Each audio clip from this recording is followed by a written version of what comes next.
बे जोंनि थाखाय बहुत साननो गोनां आसाम गभर्नमेन्टनि जानाखि बे अर्डारनि दारै जोंनि बिटिसिआव थानाय विभिन्न जाति भाषा धर्मनि 32 लक्ष मानसिनि जानाखि सिमां प्रफेसार साख्रि मावनाय बा सोरबा प्रफेसार साख्रि मावखानाय मानसिया प्रमोशन जानांगौ दं बा सोरबा खेरानि साख्रि मावनाय बा पियन चौकीदार साख्रि मावनायनि जानाखि सिमां दं आसाम गभर्नमेन्टनि बे अर्डारा जुदि बिटिसिआवबो लागु जानांगौ जायोब्ला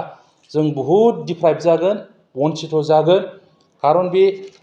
जानाखि कमन रिक्रुटमेन्ट बर्ड दानो नागिरदों बाहाय आसाम गभर्नमेन्टनि गासिबो गिदिर गिदिर अफिसार मानसिफोरखौसो कमिटियाव सोरखौबा चेयारपारसन सोरखौबा मेम्बार हिसाबै कमिटिखौ दानो होदों आरो बिथांमोनानो सेलेक्शन इन्टारभिउ फाथिनानै परिखा फाथिनानै सेलेक्शन खालामगोन रिकमेन्डेसन खालामनानै बेखौ आसामावसो हरगोन खिन्थु दानि एक्जिस्टिं नियमाव बिटिसि ओनसोलाव जोंना कलेज बर्डआव थानाय बे गभार्निं बडि जिबिनि चेयारमेन सोरबा पलिटिसियानो जा बा एकाडेमियानो जा कलेजनि प्रिन्सिपाला मेम्बार सेक्रेटारि जायो माखासे मेम्बारफोर थानानै बे सेलेक्शन बर्डआनो इन्टारभिउ फाथिनानै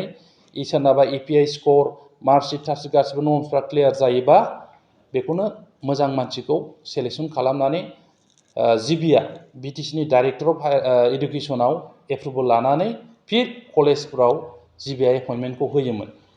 दा बे लेखायै थाङोबा जोंनि बिटिसि ओनसोलाव बहुत मानसियानो डिप्राइभ जागोन दा ओंखायनो जोङो बिटिसिनि चिफ मानगोनां प्रमद बर' बिथांनिसिम खावलायदों जिहेतु बिटिसिआव इडुकेसना मोनसे ट्रेन्सफार साबजेक्ट आरो आसाम गभर्नमेन्टनि गासिबो आयेना बिटिसिआव लागु जानांगौ होननानै बिटिसिआ गावहानो निजेस्व एसेम्ब्लियाव आयेन बानायनानै सेन्ट्रेल गभर्नमेन्ट बा स्टेट गभर्नमेन्टनि आयेनखौ मडिफाइ खालामनो हायो बा इगनर खालामनो हायो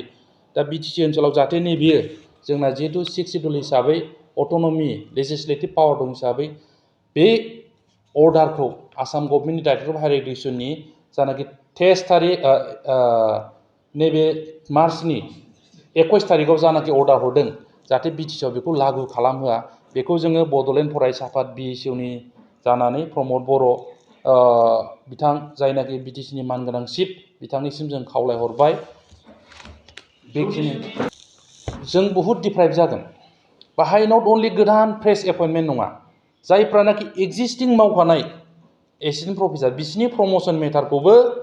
आसाम गभर्नमेन्टनि बे डाइरेक्टर अफ हायार एडुकेसनासो नायगोन होनना बुङो प्रमोशना ओरैबायदि एसिस्टेन्ट प्रफेसारा स्टेज 1 निफ्राय स्टेज 2 स्टेज 2 निफ्राय स्टेज 3 बेनिफ्रायसो एस'सियेट बिदि प्रमोशन जायो दा बेखौबो जोंनि कलेजफ्रा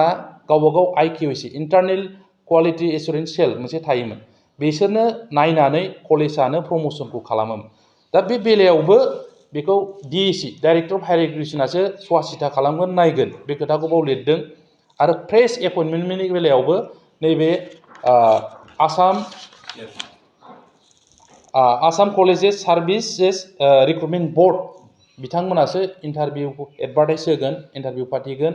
बेनिफ्राय सुइटेबल केन्डिडेटखौ सेलेक्शन खालामनानै हजों आसामावसो हरगोन खायलिफारायाव बेनिफ्रायसो एपइन्टमेन्टखौ होगोन बाहाय खुनु जिबिनि रल थानाय नंला दा गभार्निं बडिफोरनि रल थानाय नंला दा बिदिब्ला जोंनि बिटिसि बासिया बहुत डिप्राइभ जागोन ओंखायनो बे आयेनखौ बे अर्डारखौ आसाम गभर्नमेन्टनि अर्डारखौ बिटिसिआ लागु खालामनो नाङा बिथांमोनहा बिटिसिनि एसेम्ब्लि जों खोनादों 4 एप्रिलाव 4 आरो 5 तारिख एप्रिलाव बिटिसिनि एसेम्ब्लि जुथुमगोन बा बाजेट सेसना जागोन होननानै जों खोनादों जाहाथे बाहाय रुलिं गभर्नमेन्टनियानो जा बा अपोजिसन गभर्नमेन्टनियानो जा बे मेटारखौ बे इस्युखौ सिरियासलि डिबेट डिसकासन खालामनानै मोनसे लामाखौ जायनाखि दा जोंनि बिटिसि बासिनि मानसिफ्रा गिदों बहुत प्रफेसारफ्रा गिदों दिनै सोरबा कलेजाव 5,000 8,000 गेस्ट लेक्सारार हिसाबै मावनानै दं जोंनि बहुत प्रभिन्सियेलाइज कलेजफ्राव साख्रि जागोन होननानै आसा खालामनानै दं नेट स्लेट गासिबो क्राइटेरियानो दं सोरबा पिएइचडि खालामगासिनो दं दा बैसोरनि भबिष्यतआ मा जागोन बिसोर मावखानायाथ' मावखानाय बिसोरनि भबिष्यतआबो साख्रि मोननांगौआ एसे गोनो गोथो जायो लोगोसे गोदान यां जेनेरेसन जायफ्रानाखि फ्रेश यां जेनेरेसन बिसोरनि थाखायबो बे जिनिसा खथिकारक आसाम गभर्नमेन्टनि डिसिसना दा बेखौ सानै हयै जोंनि दैदेनगिरिफ्रा दानि सरकाराव थानायफ्रा जाहाथे स्टेन्ड जायो, गाबथायो BTC आव बेखौ खुनु प्रकारै जाहाथे लागु जाहोआ, इमप्लिमेन्टेसन खालामहोआ, बेनि थाखाय जोङो BTC नि मानगोनांथि प्रमद बर' बिथांनिसिम, बिथांनि गभर्नमेन्टसिम जोंनिफ्राय बहुद खावलायहरनाय थाबाय जाहाथे बिजनेसा लागु जाया आरो। गय गायग्रा आबादारिफोरनि थाखाय मोनसे मोजां खौरां। थापा नार्सारियाव मोननो हागोन जाखांफु लाइमोनफोरजों बानायजानाय हाजो आरो हायेनावबो गायजानाय अर्गेनिक गय फुलि। थापा नार्सारियाव अर्गेनिक आदबजों बानायजानाय मोजाङैनो खिलिखांनाय गासै 20,000सो गेरेमसा गय फुलिफोर दं। बारा नङा, फांसेयाव 60 रां होनानैनो नोंथांमोना गय फुलिखौ बायना लांनो हागोन। बुरजा लाङोब्ला खमायनायनि सुबिदाबो मोननो हागोन। थापा नार्सारिनि गुबै थङा क'क्राझार सहरनि सानजा फारसे थानाय बावखुंग्रि हाजोजों नांजाबनाय हरिनागुरि गामि हाथाइनि साखाथियाव।